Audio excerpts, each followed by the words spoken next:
What's up, everybody? It's Rick, and welcome to Going Medieval, the new early access colony sim by the devs Foxy Voxel. As far as I know, this is their first game, and it is pretty incredible. I'm really looking forward to playing this one with you guys. I've already put quite a few hours into this, sort of getting a feel for it, learning the ins and outs. Really quickly, as I mentioned, it's a colony sim, and if you've played RIMWORLD or are at all familiar with RIMWORLD, then you've probably got a pretty good understanding of the mechanics of this game. This is set in the medieval England, the 14th century, right after the plague. People are trying to reestablish civilization in the wake of that horrific tragedy. And you know what? I'm just going to go ahead and jump into the game and show you guys what we have here. So at the beginning, we have three different scenarios: the standard, the peaceful, and the survival. Peaceful, there won't be any enemy attacks. You can just sort of like feel free to construct your settlement, and it'll be, well, more peaceful. Survival, it's going to be way more enemies, a lot harder. That's going to be for seasoned players. We're going to do the standard, though, which should give us a fairly comfortable learning curve and show off just about everything that this game has to offer. And now we're going to choose our starting conditions, and similarly to RIMWORLD, we're going to start with 3 colonists in this a new life condition, or we could do the lone wolf condition where we just start with 1 person, and you're starting winter as well, which is going to be pretty tricky. So if you wanted a challenge, you could do lone wolf, but we're going to do a new life because we're not looking for a challenge, we're just looking for fun. Lastly, we're going to build our settlement, choose where to put the settlement. You have 3 options: the valley, the hillside, or the mountain. So in the valley, you'll have more land to farm. The hillside's kind of a split between the mountain and the valley. And the upside of the mountain is that you're going to have access to more ore, particularly gold, iron, and silver. I have yet to find gold or silver in the valley, but I'm going to start in the valley despite that because we shouldn't need gold and silver, particularly in the early game. That shouldn't be a problem. I just want to have enough fertile land and trees to establish our base. And then we're going to randomize our name until we find something that sounds good. Something that's pronounceable to Tooting. Tooting, that is perfect. We're going to have the village of Tooting. And I went ahead and made this heraldry, and it's kind of cool. You can actually go ahead and make your heraldry however you want. I chose the boar head symbol, but I'm wondering, is there a better symbol for us? Maybe a foot, huh? Yeah. If there were a butt, it would just be perfect for Tooting. But I'm going to go ahead. Let's do a foot. Why not? And we'll just place that foot right smack dab in the middle there. There we go. I can mess with the scale too. You know what? Oh, I can rotate it too. There we go. Make it a little bit sideways like that. That's pretty good. I say we're the Foot Clan. All right. All right. Tooting the Foot Clan. Let's go. Next up, we got to pick our settlers. And if you've played RIMWORLD, this looks pretty familiar, I'm sure. We're going to go ahead and randomize our characters until we find something that works for us. You can see all the different skills everybody has. Animal handling, botany is going to be growing. Carpentry is going to be making stuff out of wood. Construction, that's self-explanatory. Culinary, that's our cooking. Intellectual, that's our researching. Marksman, that's our ranged attack. Medicine, that's for doctoring. Melee, self-explanatory. Mining, smithing, making stuff out of metal. Speechcraft is going to be trading and stuff. Have yet to actually have trading occur in the game, but that's what that's going to impact, I think, here.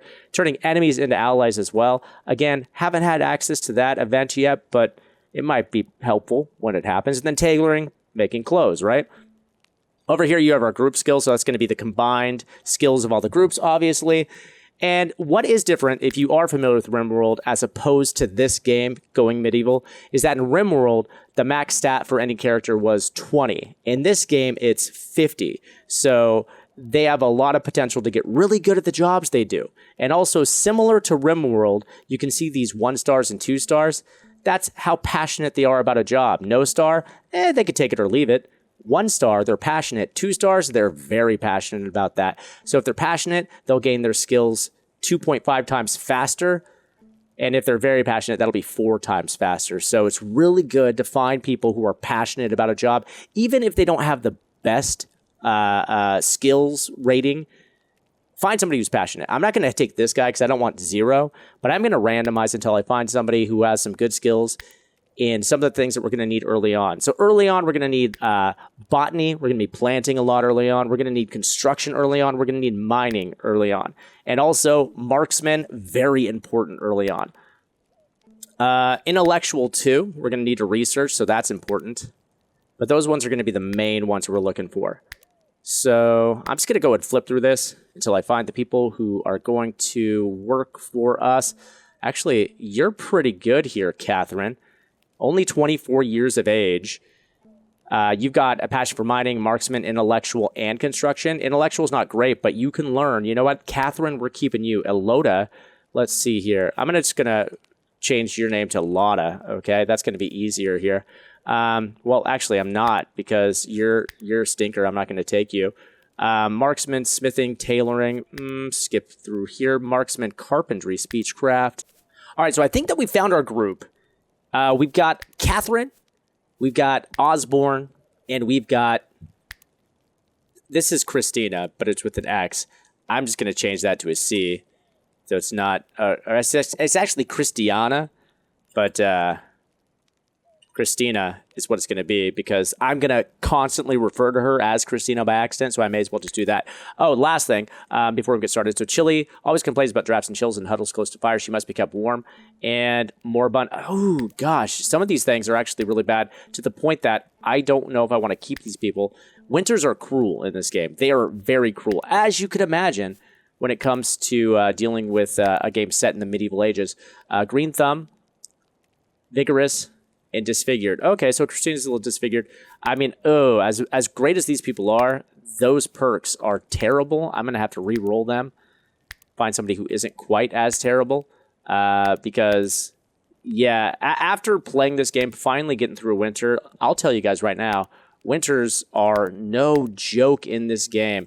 They will ruin you. So, let's see, Marksman 8, Intellectual, Speechcraft, and Construction. You're chilly too. I don't want anybody who has that chilly trait. It's the worst. It's the absolute worst. This one's Listless and Sunseeker. Comes alive when the sun is shining. A few golden rays is all it takes to bring out the best in him. Okay, Construction, Intellectual, Marksman, and Mining. You're pretty good, Jeffrey. Osborne, we gotta let you go. All right, we're gonna find somebody better than Osborne here. And if I look... So we don't have anybody who's a really good marksman, unfortunately. I'm going to get Marcus and try to increase his marksman if we can. Everybody else, though, I think this group will do. We have a botanist. Okay, so it's going to be Jeffrey, Marcus, and Christina. That's going to be our group. Let's go. And I'm going to turn off the tutorial tips just because I think I've got a handle on this, having played it probably over 10 hours now. I think that I've got a pretty good handle of this. We're not going to need the tutorials. I should be able to walk you guys through all this stuff. All right, so here we go. Here we are starting. Before we do anything, I'm just going to scout around and see what the landscape looks like. And the landscape looks pretty good. Pretty flat, which is good. I've been in some hilly regions before. This place looks pretty good. And actually, the area that we started is pretty nice. We've got a nice vein of iron running here that we'll be able to access here soon. A bunch of clay here. We've got some limestone out here. Limestone's going to be good for building our walls and such later on. I think what I'm going to do is I'm going to start just right here in this general area.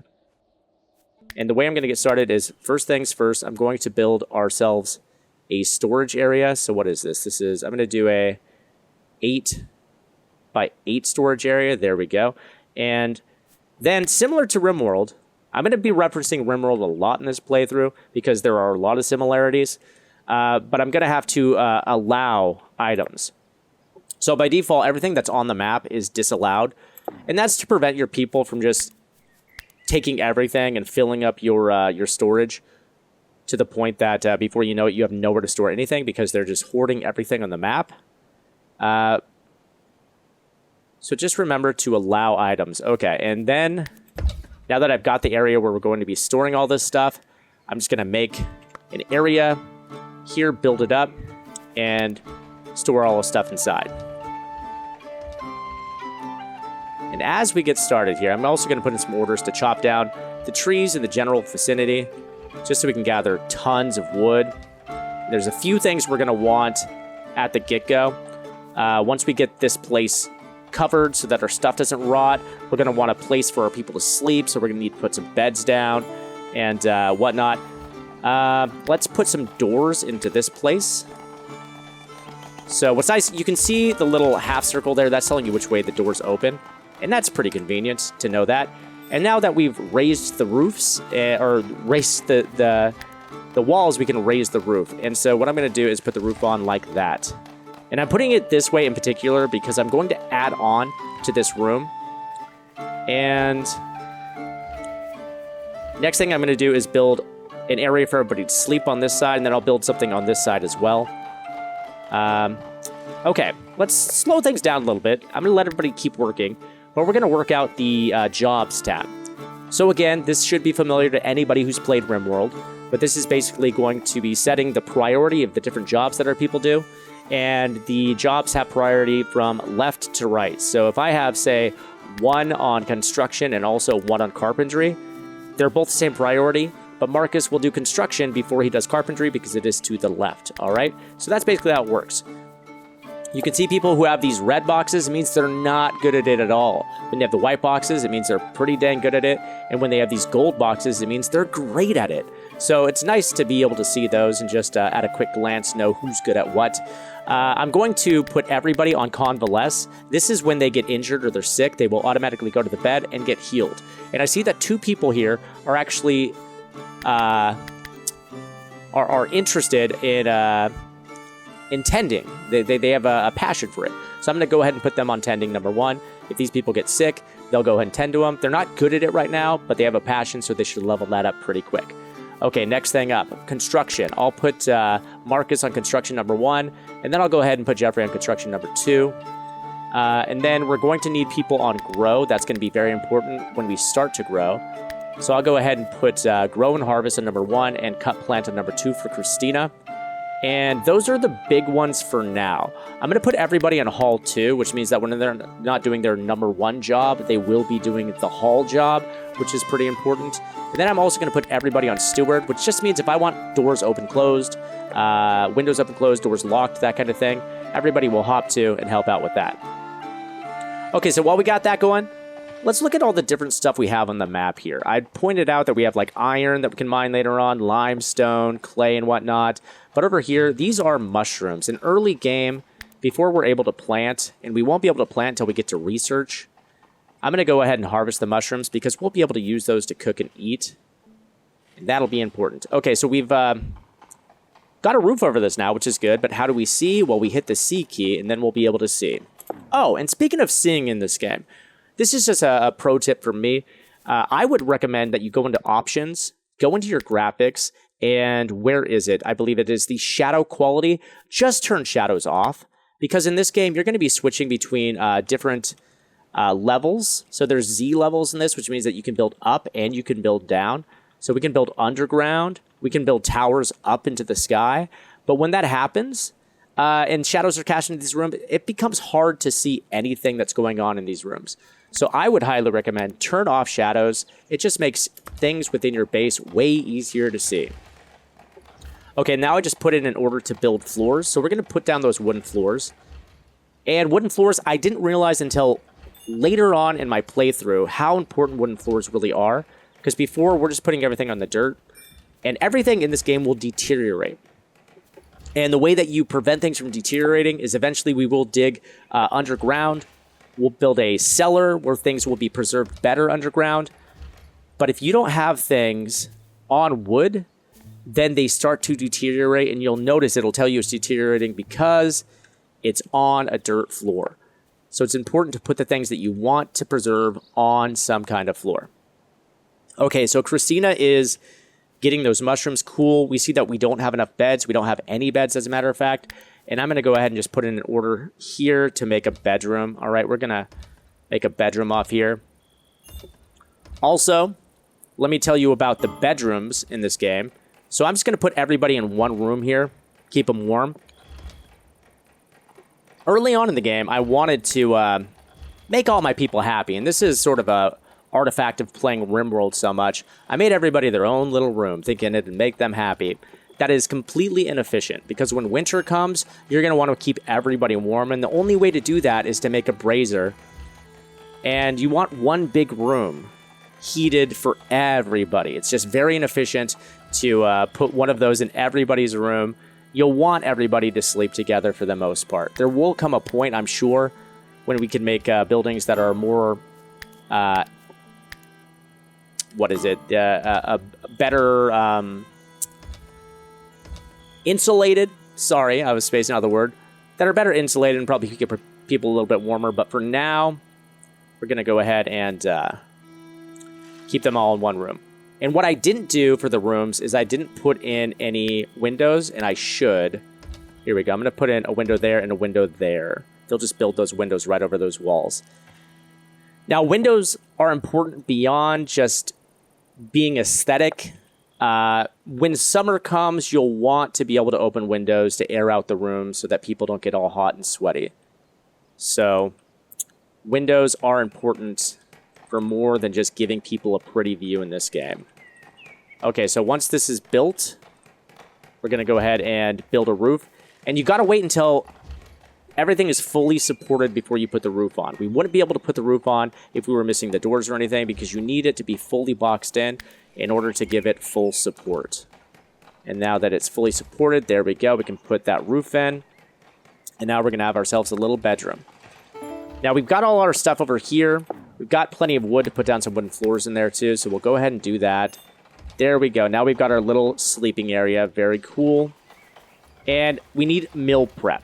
So meal prep, I'm going to go ahead and just build a campfire outside for now. Eventually, I'll want to move that fire into a kitchen or something. But for now, cooking it outside will be just fine. And then we're going to slow things down a little bit once again. And we're going to start to plan just the basics of our base. We're going to want to build a wall around our base, because pretty soon people are going to come and try to fight us. And we'll want to be prepared, and we'll want to be defended from that. So I'm going to put it in order to build a big old wall. And the big old wall, I'm going to build it around this iron here.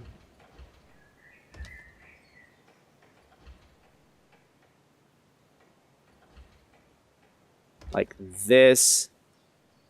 And what's really cool about building in this game is you see those white lines. It's going to give you that axis. It's going to tell you, it's going to line it up. So like if I were to build a wall, say, down like this and then over like this, and I want to line it up, that wall on the top, well, there you go.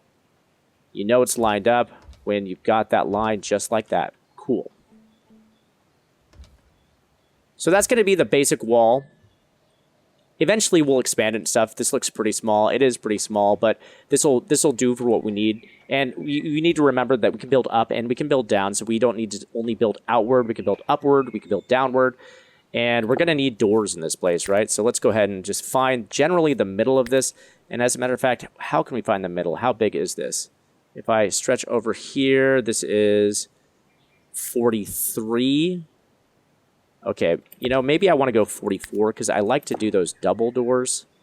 So what I'm going to do is cancel these, and we'll just go ahead and extend this out one spot. There we go. Now we should be able to find, so that's 44 now, which means that this is going to be the middle right here. Let's go ahead and cancel that and cancel that. I believe that that's the middle, right? I think so.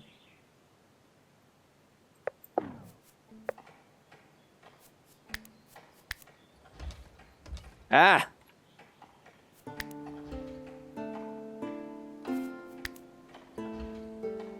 So that's 20, and this is 22. Okay, so I was one off. I was one off from finding the middle. Okay. So we'll put one wall here, and then we'll take one wall out right here. There we go. Okay, cool. Now, it's going to take them a long while to build this. No problem. We'll wait. We're patient. While we're waiting for them to build this, though, we can do some other things. We can go into research, all right? Which, look at that. Just as I mentioned it, the game's reminding me, hey, why don't you research? So we're going to build a research table. For now, I'm going to build it outside. This is inefficient, but just for now, until I know where we want our research place to be, I'm just going to build it outside. It'll be fine. And we're going to put in order to build some doors to the front here. There we go. And let's find out who is good at research. So researching, nobody's great at it, but a couple people are passionate about it. So we've got a passionate researcher here, and we've got a passionate researcher here. Okay, so Jeffrey will do research. They'll prioritize that ahead of construction. And then after growing and harvesting is done, Christina will do research as well. Okay, we've got a pretty well-rounded group. I'm happy. Let's see, as far as food goes, okay. We've built our fire. And just like in RIMWORLD, you're going to need to set orders in your workstations, okay? You'll need to do this basically in every station you build. We'll need to do it in our research table too, but let's start out here. We're going to do until we have, for now, we'll start until we have 10 foods, okay? We'll up that once we get more settlers or villagers, but for now, we'll start with just 10, all right? And you can edit this and you can select what you want them to cook with. You can see human meat is off by default, which is probably for the best. And you can see that the fuel, I'm going to take off wood and coal. And the reason why is because you'll see sticks, you gather tons of sticks in this game. It'll come to the point where you'll just have one entire storage of nothing but sticks because you are constantly cutting down trees and getting sticks. But unlike wood that you use all the time for building walls and other things, you hardly ever use the sticks. So I would encourage you, go ahead and use the sticks just for fuel.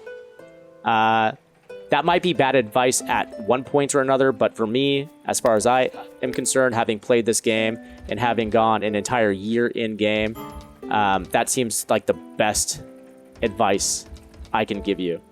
All right? Use your sticks. Now, what I'm doing here, and I should have added this before, but I forgot, was I'm going to just make these two little parts sticking out here. I'm going to put in orders to break these parts. Now, what I'm doing is this is going to be sort of an area where our archers can stand above and they can shoot at enemies if we are attacked. And what's really cool about this, and when we get attacked in the game, is the attackers will come for your front gate. They won't try to chop down your walls or burn them down, at least not from what I've experienced yet. I know there are sieges in this game. I haven't experienced those yet. But when the sieges come, it may be different. But when you're just have basic raids, all of the raiders will funnel in to your doors. So if you have archers up here, they can just pew, pew, pew, pew, shoot the people as they raid your doors. It's pretty efficient. So we're going to get that going. Once this wall has been built, we'll put some floors up here and make a little cool outpost there where people can shoot. Okay, so we have research available because we've made our research table. Now, the research in this game is pretty interesting, all right? And here's how it works. You see these books here? These are our chronicles. Now, our chronicles are what we're going to use. That's our research points, okay? And if I set this, and we'll set this forever, our researchers will just research forever, and then I'll go to the research tab. You can see here's our research tree. And we have 25 available chronicle, and architecture cost 15 to unlock. And boom, we don't need to spend any time actually researching now. It's just unlocked because we used the knowledge that we had to do it. But now we've allocated 15 of 25, leaving us with just 10 chronicles left. So now if we want to get agriculture, we're going to need to write 5 more books, essentially. And then we'll be able to unlock agriculture. But for now, we have architecture, and we can build these wooden beams, which are going to be good, particularly when we go mining. It'll prevent the floors from collapsing, or the ceilings, and it'll allow us to build floors in places that we wouldn't otherwise be able to build floors. All right, so I'm looking at our food. We have 35 cabbages. We have 50 mushrooms, so we have enough to keep making some food. And as a matter of fact, if I look here, you know what I don't have is somebody on full-time cooking. And that's very important to have somebody who's a full-time cooker. So if I look at cooking, nobody is really stoked on cooking. And I should have found somebody who is very into cooking, but unfortunately I didn't. So I'm going to have to make Jeffrey our cook. So Jeffrey's researching. They're going to have to bounce back and forth between researching and cooking. It'll be nice to find somebody who can take that role, because I don't like somebody sharing the research and cooking role, because basically those roles are always going to need to be filled. They're going to be spending all day cooking for the most part. Okay, we've got some iron nuggets within our walls. I'm just going to allow those. It's nice that there's just iron sitting on top of the ground there. That's going to make things easy for us at the beginning. Okay, now you can see Jeffrey. He's getting to cooking. Great job, Jeffrey. So the rain's starting to fall, but it is spring. It's day 3 of spring, and there are 12 days in each season. And you can see it's 61, 62 degrees Fahrenheit. I apologize to those of you guys who use Celsius. Celsius is the default temperature this game uses, but because I am a silly American, I use Fahrenheit. But I'll tell you, it's pleasant, okay? 62 degrees, that's pleasant, all right? Maybe a little chilly, that's light sweater weather.